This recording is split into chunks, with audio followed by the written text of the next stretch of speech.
I don't know what Stephanie White's doing exactly. I don't have a clue.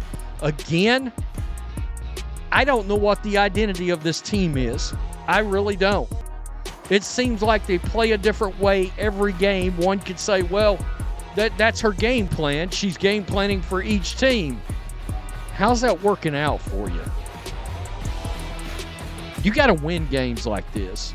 If you're going to compete for titles, you've got to win games like this. She has got to realize Caitlin Clark is her biggest playmaker.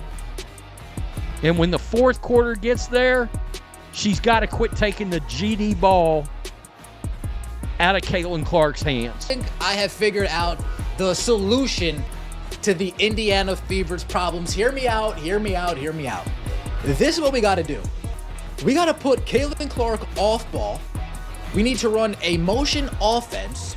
So when the defense takes away what Caitlin Clark does best, we have other players that can still perform. So when she does have bad games, we're not completely dead in the water. I think that is the best way to move forward with this Indiana Fever team. Alright, enough is enough. What we just saw wasn't a defeat. It completely collapsed.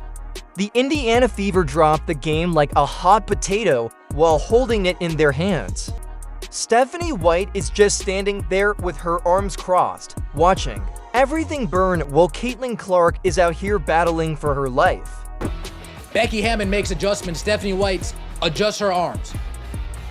Becky Hammon makes in-game adjustments. Stephanie White makes arms crossed to arms folded adjustments. Where are the plays? Where have the changes been made? This team is disoriented, perplexed, and blatantly insincere. And let's not even discuss that alleged motion offense. We're in serious trouble if our strategy is to slip every screen and hope that Caitlin comes to our rescue. You're curious about the true cause of the Fever. Let's discuss it. One of the big highlights for Caitlin Clark, this was her against Asia Wilson, pulling up for a long three right in Asia's face. That was nice. It was. No doubt about it. Right here, I saw this. The Indiana Fever, this was in the first half. They were 8 of 11 from the field off of Caitlin Clark passes. All other field goal attempts, 6 of 19. So if Caitlin Clark's not distributing the ball, hell, this team can't score. It was literally palpable as it passed through your screen. That 10-point lead disappeared as if it had never happened, and worse, it didn't feel like the Aces won the game. Rather, it felt like the Fever gave it away with a bow and a thank you card, and Coach Stephanie White stood there with their arms crossed, watching as everything fell apart like a Jenga tower. No breaks when it counted, lack of enthusiasm on the sidelines, not a fire. Where is the leadership, and where is the urgency? I mean, how many blown leads must we endure before someone calls this out? Or are we just going to keep acting like nothing is wrong because this isn't it? Have you heard about this so-called motion offense that we're hyping up? Where is it? Because I'm seeing confusion with trainers rather than motion. At the neighborhood recreation center, I'm watching the Fever play what appears to be pick-up ball. No Caitlin off-ball screens, absence of flare screens. They're just kind of floating around, hoping Caitlin goes supernova and saves the day. No erratic actions. Nothing. That's not a wishful thinking system. Let's also have a conversation. Boston's Aliyah in the first half. She scored 18. Dominant Smooth appeared to be getting ready for a professional night out. However, what adjustments did Becky Hammon make at halftime? Changed each screen, removed the simple layups. The issue has been resolved. How did Stephanie White respond to it? Let's face it, Caitlin Clark is doing everything but scrubbing the court herself. She made 7 out of 20 shots and only 1 out of 10 from 3, but have you noticed how unbalanced she is? Hotly debated shot clock, desperate heaves at the end, she somehow manages to finish with 19 points and 11 assists, similar to the way she's putting people up everywhere Aliyah is fed. Mitchell receives attention, Howard is touched as well. However, no one sets up a screen for Clark when she wants a bucket of crickets. No one cuts deliberately, and no one appears to be interested in giving their star a chance to shine. They all seem to be waiting for her to perform a miracle with each possession. It seems as though they are unaware of their own identity. Why isn't Coach White doing anything for Caitlin to get an easy rhythm look? Why isn't the offense flowing through her rather than around her? How long do you think Clark can continue to lead this group by herself? Let's discuss the evening's most bizarre rotation motion. As if we've been watching her slide 20 to 10 every night, Brianna Turner suddenly logs in during a tight game. Spoiler alert, she hasn't done much. Additionally, what occurs when she turns in failed assignments that are blocked at the rim? I mean, yikes, she is being practically yelled at by Caitlin to get to the elbow, as if this were her very first practice. Here's the really bad part. The remaining dentist doesn't play a single minute.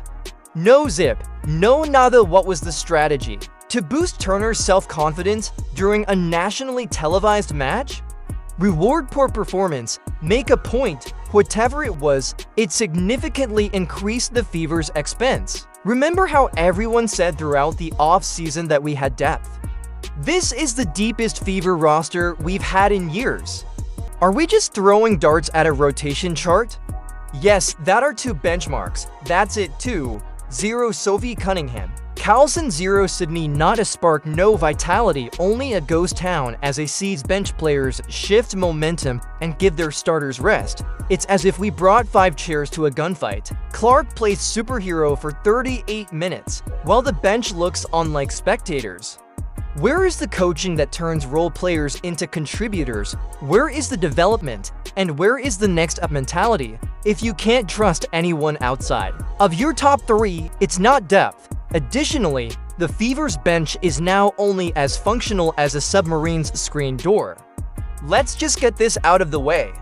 Honestly, do you have faith in anyone on this bench? Yeah, it's unfair to blame the referees. Caitlin is frequently hit without a call. Every game has it, but in this one, the Fever failed to make a single free throw during the first half. You understand why they didn't earn them since they didn't attack. This team hangs around at the three-point line and plays as if it's allergic to touch, without any physicality or drives, just perimeter play and hope. Swing pass at you must force the issue if you want calls. That's what A'ja Wilson accomplished. That is Kelsey Plum's job. Instead, the Fever were passive, which is why they didn't receive whistles. You go into the woods, draw the foul, and make the referees decide. So no, we won't hold the Stripes responsible for this one. I want you all to give this one careful thought. Since the Caitlin Clark we see now is not the bold, self-assured photo shoot from the logo assassin we knew at Iowa, is she being overcoached? Before every possession, she looks to the bench and hesitates when passing up shots. It's not instinct interference, that is. She seems to be being micromanaged into compliance, as though someone were whispering in her ear, "Don't shoot that. Run the play according to the script," and everything that made her dangerous is being removed. She seems to be in a system that doesn't trust her to be herself right now, but you can train structure without killing originality. How long can she play this way before it crushes her spirit? Let's be honest about it. This game was coached by Becky Hammond, and Stephanie White witnessed it. Becky changed coverages and shifted players to increase pressure when the aces were hit early. Stephanie was coached by her. She is stuck with the same lineups, broken plays, and strategies. As though expecting that repetition would produce results on its own, she waited until it was too late to call a timeout, even after the Fever had subsided. She remained composed even after the lead disappeared, nearly too serene as if she thought nothing needed to be fixed. If you're wondering why the Fever loses close games, here's the answer. The opposing coach is at work. Why does observing do you believe that Stephanie White is overstepping her bounds in this situation? Another lead lost, another effort squandered. This team lost a victory they should have had in the bag on another occasion due to the same coaching errors and lazy habits. Let's not mince words. Caitlin Clark is now a generational player rather than just another gifted young athlete. The WNBA's fastest player to reach for 100 assists and apparatus for marketing a player who packs arenas on the road and draws attention to the game benefits from higher ratings. And is she being treated like just another piece by the Fever, as if she would continue to pound it out as everything else collapsed around her? Since these aren't just Ellis piling up in the standings, how long is she expected to carry on smiling in interviews and leading this team to victory without any plays being drawn for her, any real support coming off the bench, and no structure surrounding her? These are distinct and obvious warning signs. The time is ticking, and this season won't only be a losing one if they don't make the right course quickly. They will lose that year. Caitlin, I'll give you this instead. Will they simply let the house burn as their star player cries out for assistance, or does this organization have the guts to acknowledge that they are failing her? Leave your ideas in the comments section, press the like button, then subscribe.